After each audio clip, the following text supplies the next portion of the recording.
35 menit dan diakhiri dengan bacaan doa. Kepada Ustaz dipersilakan.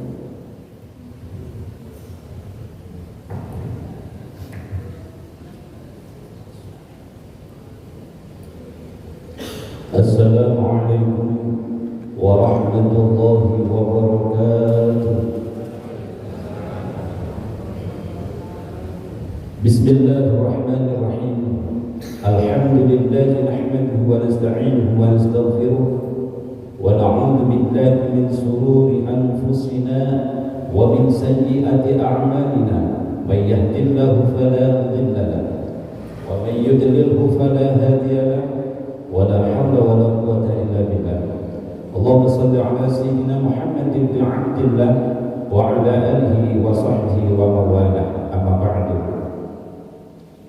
Hadratul kiram, para alim ulama, para kiai, para masyayikh, para sesepuh, bin sepuh, aji sepuh, wa nahussu bil dzikri, Ketua Ta'mid Masjid Darul Falah, Abah Haji Mastur, ada juga Abah Haji Yusuf, Abah Haji Ismail, Abah Joko, beserta pengurus yang lain. Allah a'lamu bi asma'ihim wa hum yaqrabuna 'inda Allah. Yang saya hormati Bapak Ibu jamaah salat subuh yang dimuliakan oleh Allah Subhanahu wa taala.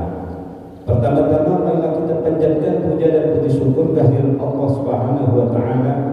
Di pagi ini kita oleh Allah masih diberikan karunia yang besar, sebuah nikmat berupa kesehatan serta kesempatan sehingga Bapak Ibu bisa istiqomah mengikuti sholat jamaah subuh sekaligus mengikuti kajian-kajian subuh. Mudah-mudahan amal ibadah kita diterima oleh Allah Subhanahu wa taala. Amin. Amin. Salatuhu wa salamuhu, mudah-mudahan senantiasa tetap tercurah limpahkan kehadiran baginda Rasul junjungan kita Nabi besar Muhammad sallallahu alaihi wasallam. Mudah-mudahan kita diakui sebagai umatnya dan mudah-mudahan juga kita diberikan syafaatnya. Maka dari itu sebagai wujud cinta kita kepada beliau, mari Bapak Ibu saya ajak membaca salawat satu kali. Siap ya? Biqaulina Allahumma sholli ala sayyidina Muhammad wa ala ali Muhammad. Ibu-ibu, bapak rahimakumullah, terima kasih kepada Bapak Simul Awqaf memberikan waktu durasi maksimal 35 menit. Insyaallah tidak akan lebih. Kalau kurang nggak boleh. Ibu-ibu tentunya ini setelah sholat subuh jamaah masih banyak aktivitas yang lain. Hari ini hari Bu, saya tidak akan panjang-panjang Bu. Bapak-bapak, saya tidak akan panjang lebar menyampaikan materi, sedikit pendek, yang penting masuk nggih. Daripada panjang masuk separuh, mending mana? Pendek masuk semua, masuk semua. Alhamdulillah. Allahumma sholli ala Muhammad. Ibu-ibu rahimakumullah, berbicara tentang kehidupan, Nabi Muhammad sallallahu alaihi wasallam bersabda dalam satu hadisnya, ad-dunya daru man la darallah, yang artinya dunia itu tempatnya orang yang tidak punya tempat. Ini kata Nabi. Atau bisa diartikan kelurahannya orang yang tidak punya kelurahan, atau bisa diartikan rumahnya seseorang yang tidak punya rumah. Kenapa Nabi berkata seperti itu di dalam hadisnya? Jawabnya iya, karena dunia ini bukan milik kita Bapak Ibu, tapi dunia ini kata Nabi dibuat untuk bergantian. Ad-dunya daru man la darallah. Jadi dunia ini desa atau wilayah atau mungkin negara orang yang tidak punya negara. Contoh nggih, kalau tidak percaya panjenengan, mari kita renungkan. Kelurahan apa ini? Kepuharjo atau Gombleh lah katakanlah. Dulu ditempati oleh kakek nenek kita, sekarang ditempati oleh bapak ibu sekalian. Setelah ini akan diganti oleh anak cucu kita, betul nggak? Termasuk rumah yang bapak ibu tempati hari ini bisa jadi mungkin itu warisan dari orang tua atau buat sendiri, nanti pada akhirnya akan diganti oleh anak cucu kita. Apalagi persawahan, tegal, kebun, atau mungkin ruko, toko dan lain sebagainya. Hari ini mungkin dibuat usaha, dagang, bisnis oleh ibu bapak sekalian, tapi pada saatnya akan diganti oleh anak-anak kita. Jadi bergantian. Jangankan rumah, jangankan persawahan, perkebunan, nyuwun sewu, istri atau suami ini dibuat gantian, diganti oleh saudara-saudara kita yang lain. Seumpama ibu-ibu punya suami masih ganteng, masih muda, ternyata oleh Allah dipanggil lebih dulu. Ibu masih muda, kalau ibu move on, akan melanjutkan kehidupan seterusnya, satu ketika akan datang orang yang akan mengganti bapak ibu. Nikah lagi, ya apa enggak bu?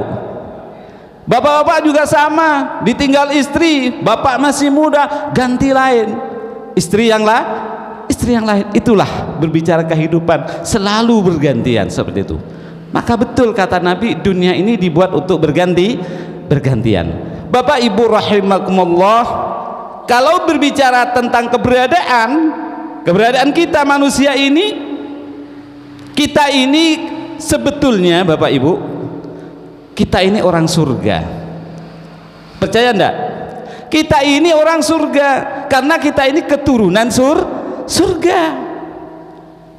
Bolehlah berbangga hati, kita ini orang surga karena memang kita ini keturunan surga. Jadi jangan heran kalau ada orang Arab ya, lahir di Lumajang, orang bilang itu orang Arab karena memang keturunan Arab.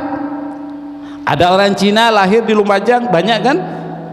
Orang bilang itu Cina. Kenapa? Karena dia keturunan Cina. Lah kita ini bisa dikatakan orang surga karena kita keturunan surga. Dari siapa?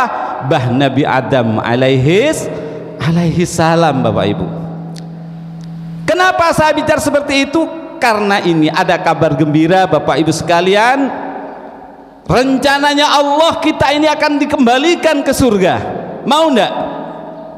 Mau ya? Siap ya? Insya Allah ini calon-calon penghuni surga semua. Amin Allahumma. Kita akan dikembalikan ke surga oleh Allah Subhanahu wa ta'ala. Tapi yang jadi problem sampai hari ini, bagaimana cara kita kembalinya ke surga? Kita tak cuman keturunan saja, tidak pernah tahu surga. Nggih? Pernah tahu surga? Kalau jalan menuju surga sudah banyak. Kemarin saya lihat di media itu ada TikTok, ada jalan gang namanya jalan menuju surga. Tidak tahu di ujungnya ada surga apa enggak, tidak tahu. Kita akan dikembalikan ke surga. Yang jadi problem kita ini bagaimana caranya kembalinya ke sana. Kita tidak tahu surga, kita cuma keturunan. Bapak Ibu rahimakumullah, jangan khawatir, jangan kecil hati. Allah sudah merencanakan itu dan Allah akan membentuk panitia atau ketua-ketua rombongan. Dan yang menjadi ketua rombongan kita ada orang yang paling dikasihi oleh Allah, yaitu Nabi kita Muhammad sallallahu alaihi wasallam. Nabi Muhammad akan ngajak kita. Nabi Muhammad tidak pernah bujuk. Insya Allah panjenengan diajak oleh Nabi Muhammad sallallahu alaihi wasallam dengan syarat, ada syaratnya Bapak Ibu rahimakumullah. Apa syaratnya supaya kita diajak ke surga oleh Nabi? Syaratnya cuma satu, cinta kepada Rasulullah, seneng kepada Rasulullah. Nabi sendiri katakan dalam hadisnya, man ahabbani kana ma'i fil jannah. Barang siapa yang mencintaiku akan bareng-bareng bersamaku ke dalam surga. Syaratnya cinta. Tapi jangan berbangga dulu Bapak Ibu sekalian, karena hadis ini ada awalnya. Apa awalnya? Man ahya sunnati faqad ahabbani wa man ahabbani kana ma'i fil jannah. Barang siapa yang menghidupkan sunnahku, maka orang itu cinta kepadaku. Barang siapa yang cinta kepada orang tersebut, maka bareng-bareng bersamaku ke dalam surga. Jangan katakan cinta dulu kalau belum mengikuti sunnah-sunnah Rasulullah. Mari kita jalani apa yang menjadi langkah-langkah atau kelakuan amalan-amalan sunnah Rasulullah. Banyak sekali ibu ya, baca Quran, sholat sunat rawatib, sholat duha, sholat tahajud, banyak sekali. Itu termasuk sunnah-sunnah Rasulullah. Kalau wajib dah jelas, ibu-ibu istiqomah ngikuti sholat 5 waktu jamaah lagi. Lah ini sunnahnya ini harus dijaga juga, supaya kita nanti memang betul-betul mutlak diajak oleh Rasulullah karena kita ngikuti sunnahnya.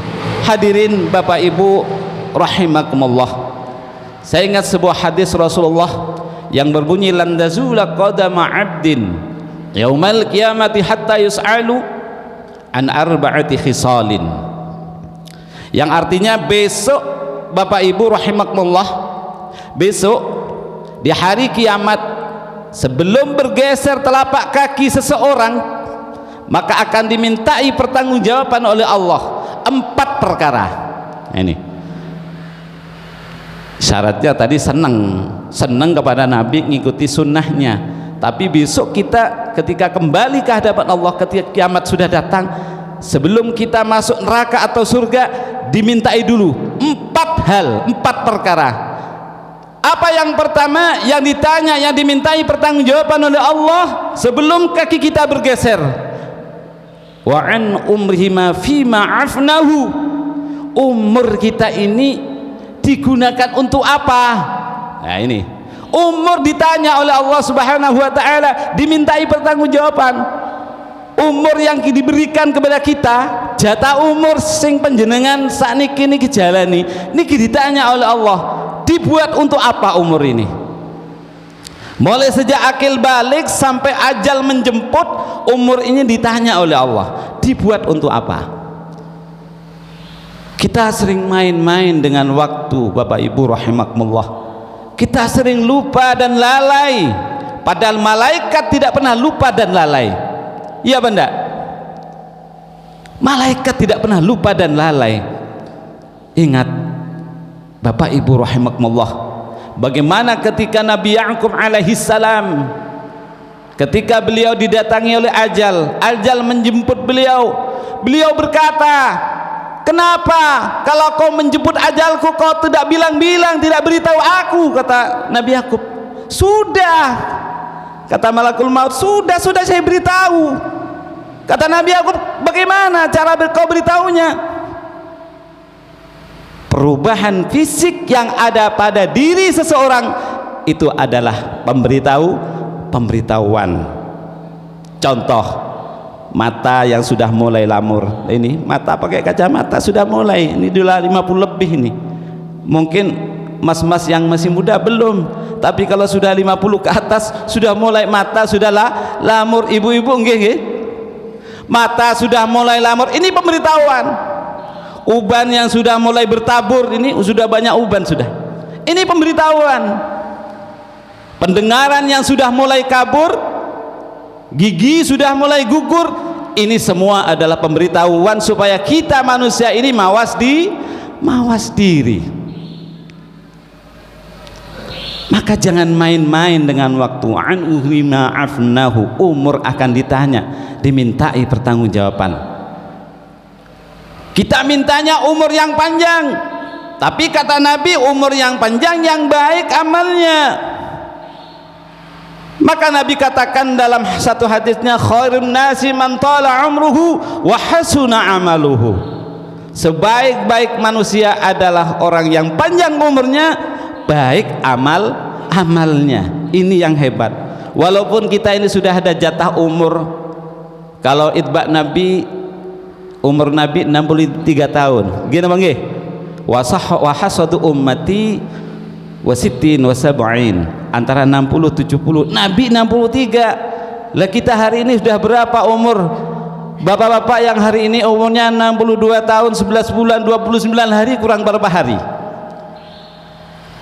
Kurang satu hari sudah. Insyaallah. Mudah-mudahan umur kita barokah. Umur sisa-sisa yang kita jalani ini betul-betul kita manfaatkan dengan baik, karena nanti di hadapan Allah dimintai pertanggungjawaban. Seburuk-buruk manusia, wa syarrun nasi man tala umruhu wa sa'a amaluhu. Seburuk-buruk manusia kata Nabi adalah orang yang panjang umurnya, buruk amalnya. Na'udzubillahi min dzalik. Mari umur kita gunakan dengan sebaik-baiknya. Jangan sampai kita nanti pada saatnya dipanggil oleh Allah kita akan menyesal sangat. Sampai dalam Quran Allah berkata, Rabbi laula akhartani ila ajalin qarib. Ya Tuhanku. Ini ketika mayit sudah dikubur, pasti mayit bicaranya seperti ini. Matur sama Allah, ya Tuhanku, seandainya kau tangguhkan, kau tunda dulu kematianku kepada waktu yang lebih dekat lagi, fa asaddaqa, saya akan bersedekah, wa akum minas salihin, saya akan menjadi orang yang baik, orang yang soleh. Ini ratapan si mayit ketika dikubur, ditinggal oleh keluarganya 1 meter 2 meter, ini mayit dibangunkan, Rabbi laula akhartani ila ajalin qarib, seandainya kau tangguhkan ya Tuhanku kematianku. Artinya diberi kesempatan sebentar saja, seandainya diberi waktu sebentar saja, 1 menit 2 menit hidup lagi, apa yang akan kita lakukan? Fa'asaddaqa, kita akan bersedekah, akan berinfak, akan membantu orang-orang yang tidak mampu, akan nyantuni anak yatim dan lain sebagainya. Banyak harta yang kita tinggalkan yang belum kita tasarrufkan kepada amal kebaikan, sehingga minta kesempatan tapi sudah tidak bisa. Fa idza jaa ajaluhum fala yastakhiruna sa'atan wa la yastaqdimun. Ketika ajal sudah menjemput, tidak bisa maju, tidak bisa mundur. Mumpung kita masih ada umur, mari Bapak Ibu rahimakumullah, kita gunakan sisa-sisa umur kita ini istiqomah, ya, sholat jamaahnya, wiridannya, baca Qur'annya, sedekahnya dan lain sebagainya. Ini karena nanti ditanya. Kemudian yang kedua, tadi ada 4 Ibu, ini baru kedua. Yang kedua yang dimintai pertanggungjawaban oleh Allah, wa an sababihi fima ablahu, masa muda ditanya oleh Allah, untuk apa masa mudamu kau habiskan, untuk apa masa muda ini? Ibu-ibu diberikan umur ketika masih muda, masih kuat, masih fit, apa digunakan untuk kebaikan, sesuatu yang bermanfaat, atau yang lain? Ini ditanya oleh Allah Subhanahu wa ta'ala. Ada sebuah cerita nyata zaman dahulu, kalau istilah sekarang orangnya terkenal, namanya selebritis lah, karena orangnya terkenal, namanya Malik bin Dinar. Bapak Ibu, Malik bin Dinar, namanya saja sudah Malik bin Dinar, raja bin uang. Malik bin Dinar zaman dahulu. Satu ketika Malik bin Dinar ini mengadakan pesta mewah di rumahnya, luar biasa, namanya orang kaya, banyak duit, terkenal lagi. Pesta mewah di rumahnya, tiba-tiba ada seorang pengemis tua lewat depan rumahnya. Bertanya ini beliau, orang tua ini, kepada penjaga pintu ini, atau kalau sekarang satpam lah, bertanya, siapa yang punya rumah ini? Jawabnya, ini yang punya rumah bos saya, namanya Malik bin Dinar. Akhirnya orang tua tadi bertanya lagi, dia orang kaya kah? Dia orang kaya. Apakah dia selebritis? Ya, orang selebritis, terkenal dia.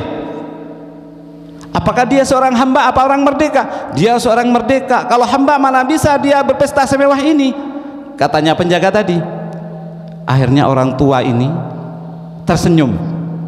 Kemudian beliau bilang seperti ini, tolong sampaikan kepada bosmu Malik bin Dinar, memang dia orang merdeka. Kalau hamba tidak mungkin dia seperti ini kelakuannya. Orang merdeka kalau dicegah tidak tercegah, dilarang tidak terlarang. Merdeka memperturutkan hawa nafsunya. Tapi kalau dia hamba Allah, dia tidak mungkin seperti ini pekerjaannya, menghabiskan waktu, menghambur-hamburkan harta, berpesta pora. Tolong sampaikan. Akhirnya oleh penjaga pintu disampaikan kepada Malik bin Dinar. Setelah mendengar penyampaian dari si penjaga ini, kemudian Malik bin Dinar ini tercenung. Dia heran dengan perkataan orang tua yang misterius tadi. Akhirnya beliau pada waktu malamnya, Malik bin Dinar ini bermimpi didatangi kiamat, kiamat datang dia akan dilempar ke dalam neraka. Akhirnya beliau taubat, sadar, kemudian dia menjadi ahli sufi yang terkenal, namanya Malik bin Dinar. Ini masa muda akan ditanya oleh Allah Subhanahu wa taala. Kita hari ini mungkin masih sehat, setahun, 2 tahun, sampai 5 tahun lagi kesehatan kita sudah mulai berkurang, ya, kekuatan kita sudah mulai berkurang. Mumpung kita masih kuat jamaahnya di istiqomah, tapi saya salut, apresiasi yang luar biasa Bapak Ibu istiqomah mengikuti kegiatan terutama di Masjid Darul Falah ini, luar biasa. Mudah-mudahan Bapak Ibu selalu sehat walafiat. Kemudian yang ketiga, nanti di hadapan Allah sebelum kaki kita bergeser ditanyai pertanyaan yang ketiga, ada wa an ilmihi idza amila bih. Ilmu yang diberikan kepada setiap orang dimintai pertanggungjawaban, dibuat apa ilmunya, diamalkan untuk apa ilmu yang kita miliki. Apakah untuk mencerdaskan orang atau membodohi orang yang sudah bodoh, atau membimbing orang atau menyesatkan orang agar orang menjadi hamba Allah, atau dia atau orang menghambakan dia? Ditanya oleh Allah Subhanahu wa taala. Maka dari itu ibu-ibu rahimakumullah, barangkali kita hari ini punya pengetahuan, pemahaman ilmu, balighu anni walau bi ayatin, sampaikan itu ilmu walaupun cuma 1 kalimat. Seumpama ibu-ibu bisa baca Quran semua, ya, punya putra putri, ajarkan pada putra putri kita, sampaikan kepada orang lain. Bapak Ibu punya ilmu yang agak lebih banyak, lebih dalam lagi, sampaikan kepada orang lain. Jangan dibiarkan cuma diamalkan sendiri, jangan. Karena ilmu yang kita miliki ini dimintai bertanggungjawaban di hadapan Allah. Untuk apa ilmu kita ini? Amalkan, karena ilmu inilah yang nanti akan kita harapkan pahala jariahnya ketika kita sudah kembali ke hadapan Allah Subhanahu wa taala. Kata Nabi, man sanna fil Islam sunnatun hasanah walahu ajruha. Barang siapa yang melakukan sunnah kebaikan di dalam Islam, maka baginya pahala. Kalau ibu-ibu ngajarkan ilmu pada anak kita, orang lain, satu contoh, kita ngajarkan baca Quran, alif itu saja, kemudian anak kita bisa baca Quran sampai dia dewasa, dia baca Quran, kita sudah meninggal, walahu ajruha, kita akan dapat pahalanya, wa ajru man amila ba'daha, dan kita akan mendapatkan bagian pahala dari orang yang mengikuti kita. Artinya ketika kita punya orang yang kita ajari, kemudian kita orang ajari itu sudah pinter, pandai, bisa melalar ngajinya sendiri, kita sudah tidak bisa berbuat apa-apa karena kita sudah kembali ke hadapan Allah. Kita akan mendapat bagian dari pahala Al-Quran yang dibaca oleh orang atau yang pernah kita ajari. Itulah Islam seperti itu. Wa ghairu manqusin ujurahum syai', tanpa mengurangi pahala mereka. Inilah ilmu menjadi jariah kita.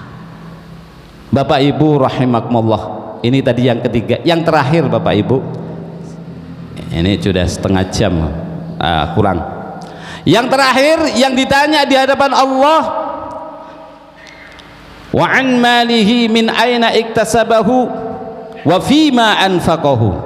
Yang keempat yang ditanya oleh Allah, harta yang kita miliki ini dari mana kita peroleh dan kemana kita belanjakan. Ditanya oleh Allah, dipertanggungjawabkan. Ibu-ibu punya rumah bagus, punya sawah, punya kebun, punya usaha, apapun yang panjenengan miliki, nanti di hadapan Allah ditanya, dari mana kau dapatkan? Apa dari sesuatu yang tidak benar kau jalankan kepada hal-hal yang baik? Itu juga tidak mungkin Bapak Ibu rahimakumullah. Jadi kalau kita hari ini punya kesempatan rezeki, ya, ada usaha, ada sawah, ada kebun, ada ruko yang buat bisnis kita, harta kita, atau mungkin tabungan simpanan, ini ditanya dari mana kau peroleh dan kau buat untuk apa harta tersebut.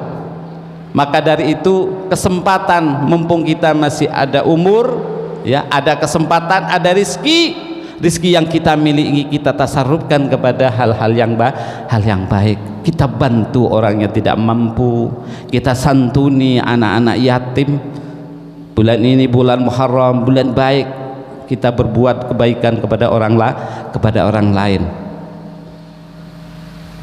Karena yang namanya harta ini Bapak Ibu, kalau kita tinggalkan mati, berarti harta ini sudah bukan milik kita, Bu. Yang mana milik kita yang asli ini? Harta yang kita titipkan kepada anak yatim, kepada pembangunan masjid, pembangunan mushola, pembangunan jalan, atau tempat-tempat ibadah yang lain. Itulah milik kita yang akan kita petik nanti di akhirat. Yang kita tinggalkan di rumah itu untuk anak kita, Bu. Itu kalau anak kita ingat kepada kita, mending kita dapat bagian ademnya, kita dapat bagian kebaikannya. Takutnya anak kita yang kita tinggali harta kita ini tidak bertanggung jawab, kita akan menyesal sangat nanti. Maka dari itu saya mengajak, mumpung kita masih ada kesempatan umur, kesempatan ada rizki, jangan menunggu kaya. Kita hari ini keberadaan kita sederhana, kita mampunya sekian-sekian, monggo kita investasi sebaik-banyaknya untuk bekal nanti ketika kita kembali ke hadapan Allah Subhanahu wa ta'ala. Jadi ada 4 perkara yang ditanya oleh Allah. Yang pertama tadi apa, Bu? Umur ditanya. Pertanyaan malaikat nanti di akhirat masalah umur cuma 1. Buat apa umurmu? Kemudian yang kedua masa muda. Pertanyaan di akhirat cuma 1. Masa mudanya kau habiskan untuk apa? Kemudian yang ketiga ilmu yang kau miliki kau amalkan untuk apa? Pertanyaan malaikat di akhirat cuma 1. Tapi yang keempat ini harta, ada 2 pertanyaan. Dari mana kau peroleh harta dan kemana kau tasarrufkan atau kau belanjakan? Ini jadi 2 pertanyaannya kalau yang keempat ini nanti di akhirat. Maka dari itu mudah-mudahan kita semua oleh Allah masih diberikan kesehatan, kesempatan, sehingga Bapak Ibu rahimakumullah bisa istiqomah, fastabiqul khairat, ya, berlomba-lomba investasi menanam kebaikan. Karena kebaikan inilah yang bisa kita harapkan nanti ketika kita menghadap Allah Subhanahu wa ta'ala. Bapak Ibu rahimakumullah, saya kira sudah cukup, sedikit saja seperti yang saya sampaikan di awal, pendek, yang penting masuk, masuk, amin, Allahumma amin. Mudah-mudahan manfaat. Mudah-mudahan kita masih diberikan panjang umur, sehat walafiat. Keluarga Bapak Ibu semuanya dijadikan keluarga yang sakinah mawaddah warahmah. Putra-putrinya jadikan putra-putri yang salih dan salihah. Kita dijadikan oleh Allah orang-orang yang tergolong husnul khatimah. Demikian yang bisa saya sampaikan, sedikit kurang lebihnya mohon maaf manakala ada kekurangan kehilafan dalam penyampaian kami manusia biasa, mohon maaf yang sebesar-besarnya, dan kami akhiri wallahul muwaffiq ila aqwamit thoriq. Wassalamualaikum warahmatullahi wabarakatuh. Mari akhir daripada acara ini kita tutup dengan doa bersama-sama. Bismillahirrahmanirrahim. Allahumma salli ala Sayyidina Muhammad. Alhamdulillahi Rabbil Alamin. Allahumma salli salatan tunjina biha min jami'il ahwali wal afat wa taqdi lana biha jami'al hajat wa tudakhiruna biha min jami'is sayyiat wa tarfa'una fiha indaka a'la darajat wa tuballighuna biha aqsal ghayat min jami'il khairati fil hayati wa ba'dal mamat. Allahumma inna nas'aluka salamatan fid din wal 'afiyata fil jasadina wa ziyadatan fil ilmina wa barakatan fil rizqina wa taubatan qabla al mautina wa rahmatan 'inda al mautina wa maghfiratan ba'da al mautina. Allahumma hawwin 'alaina sakaratal mautina wan najata minan nari wal 'afwa 'inda al hisab. Allahumma la tada' lana dhanban illa ghafartah wala hamman illa farajtah wala daynan illa qadaytah wala hajatan min hawaijid dunya wal akhirah illa qadaitaha birahmatika ya arhamar rahimin. Rabbana dhalamna anfusana wa illam taghfir lana wa tarhamna lanakunanna minal khasirin. Rabbana hab lana min azwajina wa dhurriyyatina qurrata a'yuni waj'alna lil muttaqina imama. Rabbi awzi'ni an ashkura ni'mataka allati an'amta alayya wa ala walidayya wa an أعمل صالحا ترضاه وأصلح لي في ذريتي إني تبت إليك وإني من المسلمين ربنا آتنا في الدنيا حسنة وفي الآخرة حسنة وقنا عذاب النار وصلى الله على سيدنا محمد سبحان ربك رب العزة عما يصفون وسلام على المرسلين والحمد لله رب العالمين لرضاء الله تعالى بشفاعة رسول الله ببركة الفاتحة. أعوذ بالله من الشيطان الرجيم. بسم الله الرحمن الرحيم مالك يوم الدين إياك نعبد وإياك نستعين اهدنا الصراط المستقيم صراط الذين أنعمت عليهم غير المغضوب عليهم ولا الضالين. Disampaikan terima kasih kepada Ustadz Khalilullah SPDI. Semoga ilmu yang disampaikan menjadi ilmu yang bermanfaat dan barokah. Amin ya Allah ya Rabbal Alamin. Demikian kajian subuh pada pagi ini. Marilah kita akhiri dengan membacaan hamdalah bersama-sama. Alhamdulillah Rabbil Alamin. Wassalamualaikum warahmatullahi wabarakatuh.